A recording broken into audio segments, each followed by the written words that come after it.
शेतकरी आत्महत्यांच्या पार्श्वभूमीवर 19 मार्च 2026 रोजी अमरावती येथे एक दिवसीय अन्नत्याग आंदोलन आयोजित करण्यात आले आहे।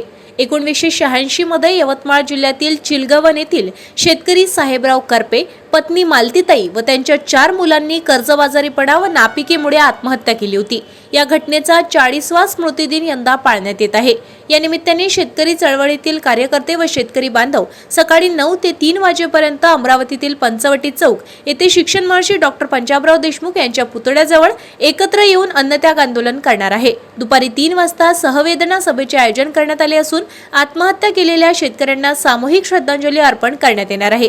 तसेच शेतकरी आत्महत्याग्रस्त कुटुंबातील विधवा महिलांना साडीचोळी देऊन त्यांचं सांत्वन व्यक्त केलं जाणार आहे। आयोजकांनी शेतकरी बांधव व नागरिकांनी मोठ्या संख्येने उपस्थित राहण्याचे आवाहन सुद्धा केले आहे। ताज्या घडामोडी आणि आपल्या शहरातील बातम्या बघण्यासाठी नंबर 1 न्यूज चॅनलला सबस्क्राइब करा, शेअर करा, आपल्या प्रतिक्रिया कमेंट बॉक्स मध्ये द्या।